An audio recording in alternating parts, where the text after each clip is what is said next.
All right, welcome everyone. It's been a few weeks. And this is going to be a short live stream. I only have a few topics. Number one, the extremes, but not extreme riding, the extreme heat. I have a reason behind this because it really affects me personally trying to film, and that leads into what I have been doing for the past month and a half, the past 2 months. And I'm going to talk briefly about a new scooter. I have my old scooter sitting right there, which, wow, really looks dark. That black, you really can't see. You know, that's scary. How invisible that is to me looking at the screen and thinking that I ride around in that. And usually when you're riding, for some reason you're always in black gear. Anyway, we'll talk about that. I want to talk about, and this one I hope that people hang around for, because there's some, I call it housekeeping stuff here on my notes, but there's something about YouTube that's going on, and I want to get feedback from viewers if you have noticed it, because it's really starting to affect a few things. I might have to open some tickets and go on it, kind of that battle I've been waging off and on with YouTube. And I wrote down a topic that I was going to do on the live stream here. I might mention it. It's e-bike laws, and our e-bike laws coming, and I'm pretty sure if I had to put money on stuff, now keep in mind, I'm horrible with stocks. I am horrible. Any stock I buy, it instantly tanks. So, like, this is not financial advice. My opinion on laws that might be coming probably should be taken with the same grain of salt. I want to tell you, at least for me, I am in northwest Alabama, and the heat here has been up today and yesterday. Yesterday was still a little humid, but today we got a break. It was quite pleasant today. But before that, it's been absolutely miserable. And I want to talk about the heat because I want to ask who's actually been riding. Because I go by the trails. I haven't ridden my scooter by the trails.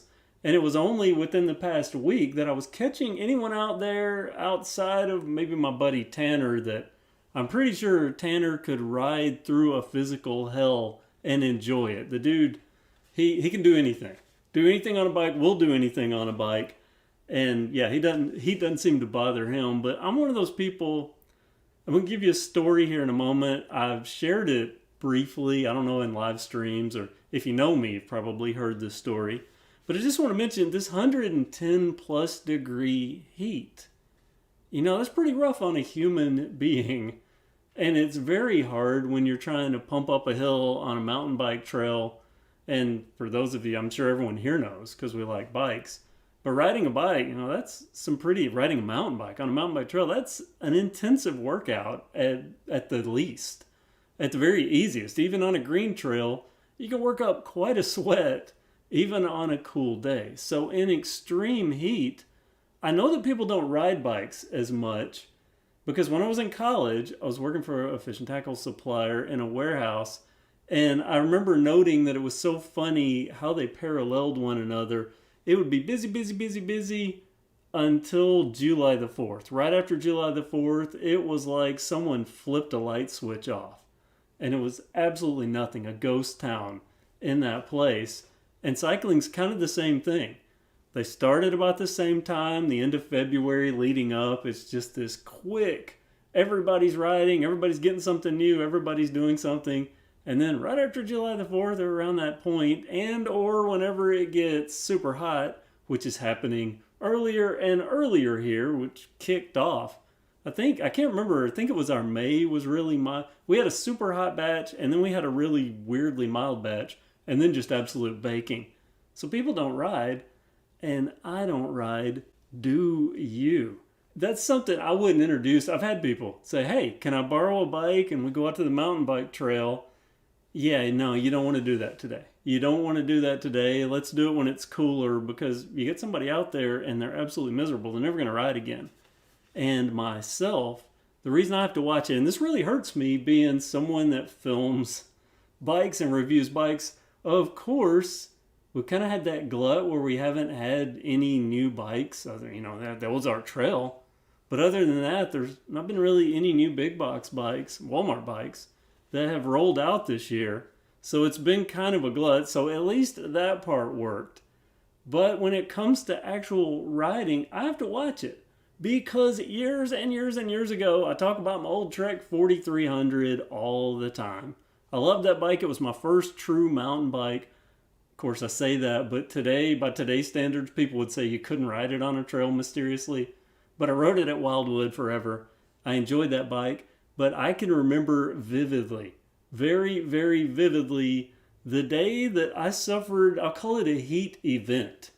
A heat event out on the trail. Me and a buddy, but it's no longer with us, was riding out on the trail, riding crazy. We rode all the time. And it was super, super hot. I remember it was so hot. I had a pickup truck at that time, and rather than us ride to the trail, I loaded a cooler up with Gatorade, and I think he had Powerade. And we actually took our bikes to the trail in the truck, and then we started riding the trail.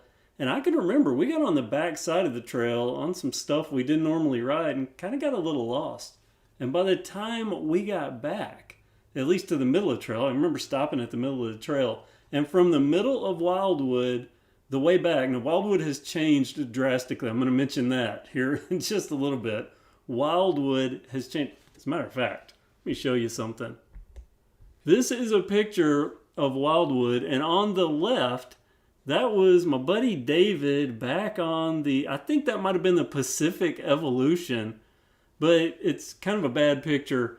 But you can see it's ruddy. There were even landscape timbers where they were trying to stop the erosion. It wasn't super wide. That was the widest part of Wildwood at that point.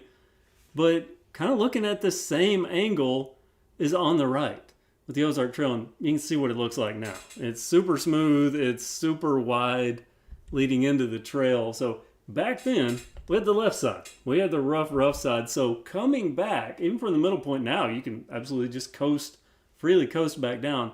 Back then, you still had to pedal because you were fighting roots and ruts, coming over things to come back. And I can remember it was tough. It was super tough to get back. We were so gutted. I drank all of my Gatorade because, like an idiot, I had one bottle. Took one bottle out, had a bottle cage.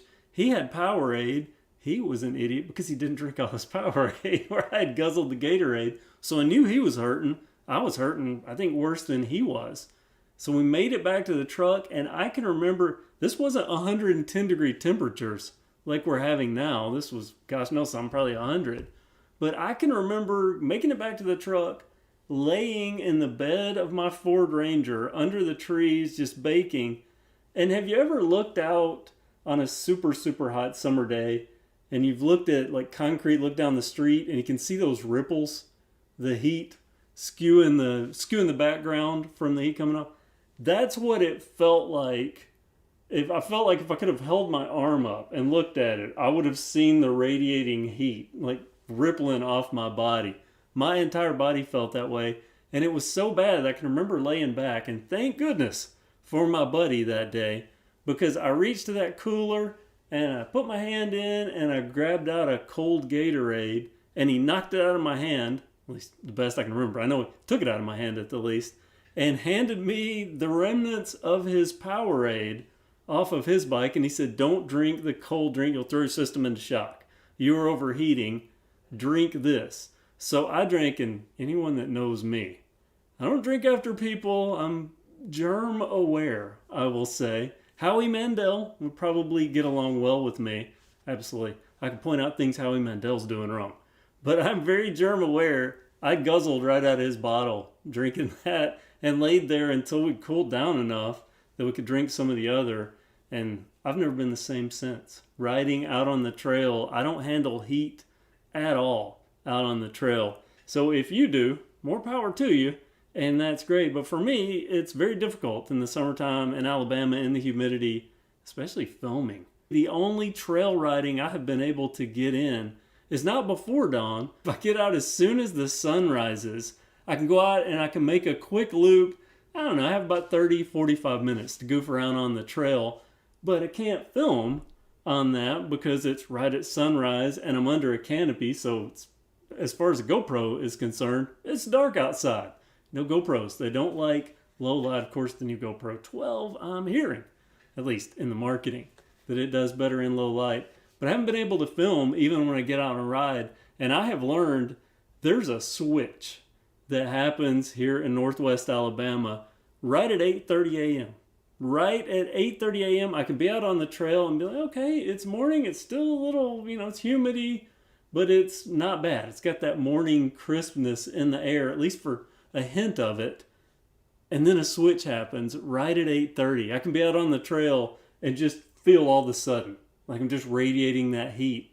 I'm like the humidity for the day has just hit, and I can look down every time. It's right at 8:30, at latest 8:45. As a matter of fact, I've learned I have to be back in my car at 8:45, or it's that I'm not going to make it back to the trailhead during that. So you may have noticed I've been doing a lot of different content this past probably month and a half, trying different things to put out rather than full reviews. Because there have been no, other than the Ozark Trail here, there have been no new bikes. Well, actually I do have one good full suspension mongoose that you will be seeing probably this week now that the temperatures have died down.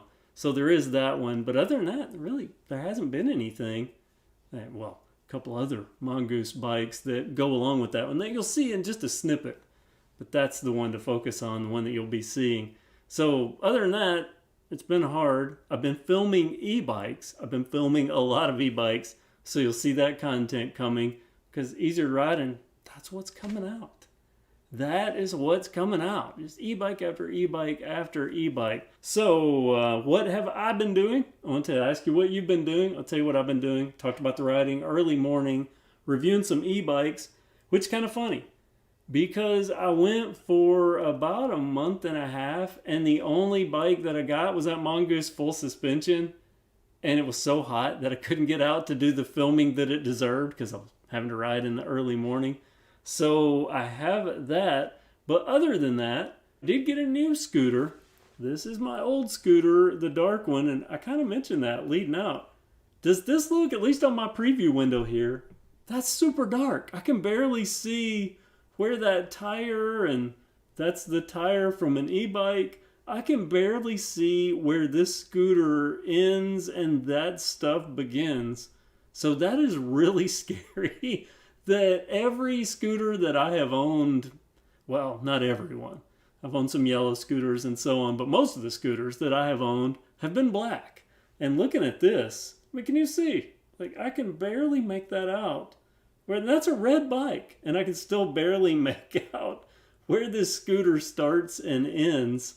Oh my gosh, I'm riding that around with people that are staring at their cell phones in big, huge vehicles, aiming for really anything that they can aim for while they're staring at a cell phone, namely me.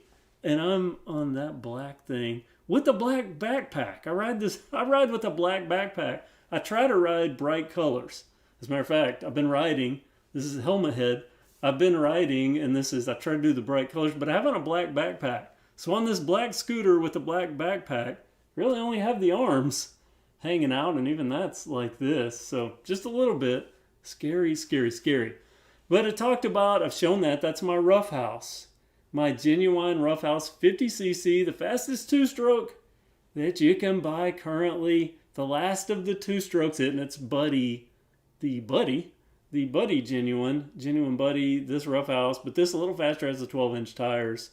It is the peak of 50cc and the last of the two-strokers.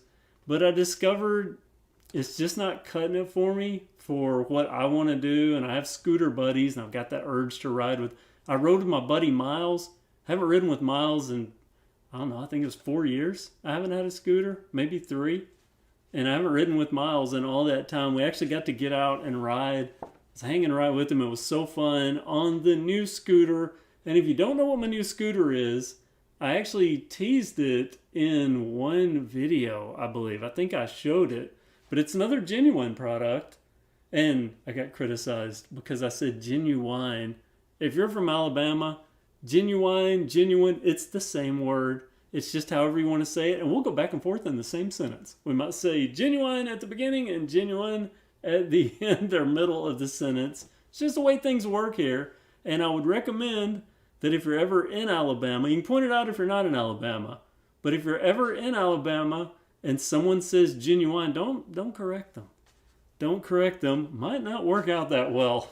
Alabamians get testy with the way we speak, so be careful with that. But I got another genuine. I got the Rattler 200i. It's fuel injected. I made some decisions. I had narrowed it down to just a couple of scooters, the Zuma 125, the genuine Rattler.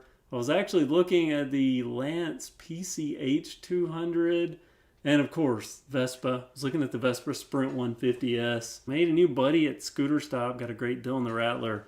And it's pretty awesome. I've been having fun with it. But I kind of had a double-edged reason that I purchased it. And I'll talk about this in my review that I'm also working on. I filmed some of the base footage for that yesterday. So I'll be having the review on that Rattler 200i, which I guess gets me to my unlisted videos thing. I said I wanted to do some housekeeping, and I need your help on this. When you create a YouTube account, of course you can log into YouTube, but if you start uploading content, you can install YouTube Studio to manage your content. It makes for an easy thing. Get up, I check comments periodically throughout the day. I'll have something as public, but then periodically I'll look at my studio and I'll see an exclamation point, which means that it's not publicly viewable.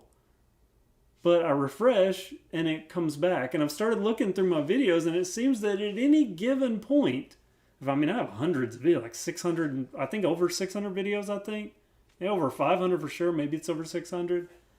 And if I scroll through, at any given point, I'm starting to see randomly some of my videos that it looks like YouTube changes from public to unlisted and then changes back to public for some reason. And that's affecting some views. And I've also had another issue that kind of goes along with it on those same videos that happens to. And I'm just going to make up numbers here. I could see it and say 112,000 views. And then as soon as that icon appears, some of those views will go down. It might be then 104,000. And then when it comes back, it'll be at 104,000. And it'll slowly build some more, more people watch the video. And then that icon might appear again, and some of those drop back off. So it's a really weird thing. As a YouTuber, you depend upon views. Views it's everything. Views is everything on YouTube. So that's a problem when videos are starting to disappear. So I want to ask you, have you noticed, is there a video that you've watched? Because I know a lot of you will go back and watch. I do this when I'm watching channels. There's something, I watched one today, Project Farm, about fuel treatments. I went back and watched this video on fuel treatments because I wanted to see what he had to say about Seafoam in the most recent test that he had done, because I'm a long-time Seafoam user. So I go back and I start watching the videos. So you know what I'm talking about. There's a video, something, and you go back and watch it, like IXF cranksets. You remember a bike that had one, so you're like, yeah, I'm going to go back and look at this and see about that. Have you had a case where one of my videos, you went to go see it, one that maybe you've bookmarked, and it wasn't there, but then later it was? So if you can, please comment to me. I've started noticing that recently, where my videos get unlisted and then relisted, at least according to the studio. Now, what I haven't actually done is when it's unlisted, I have my account, so I can always see it, even if it's unlisted. So I'm curious. I know I caught one of them. There's one that I caught. It was a short that had been made unlisted, and I actually went in there and actively changed it back to public, which was news to me. As a matter of fact, I can tell you exactly which one it was. It's the Fuker pedal. The Fuker pedals short that I made about the Fuker pedals with this bike right here. I made a short, and that short somehow became unlisted, which I didn't do. And I had to go in and make it public. And it was one of those things where that was where I realized that little icon was changing, because I remembered seeing it the night before and just, I was laying in bed and I looked at it and thought, well, that's weird, and kind of went about my business. And the next morning I noticed it again. So I went and I looked and it was unlisted. So anyway, thank you so much for watching. I hope you have a great day, and stay tuned because lots of cool stuff coming. Lots of e-bikes, but that's what's coming out. But still, that full suspension Mongoose, got that coming up. It's something to see, and it's KevCentral colors. So you can't go wrong with that. Anyway, thanks so much. And again, I'll be upgrading slowly, more on that, parts to come. And can you tell? Let's see if anyone can tell here. That's a Jason Voorhees mask on Copernicus up there. Probably should have put eyes in there for him. Make it stand out a little more. I'm trying to do a little something special with him. I missed him, I think, on the last live stream. So Copernicus is back. He says hi and bye. Thanks for watching.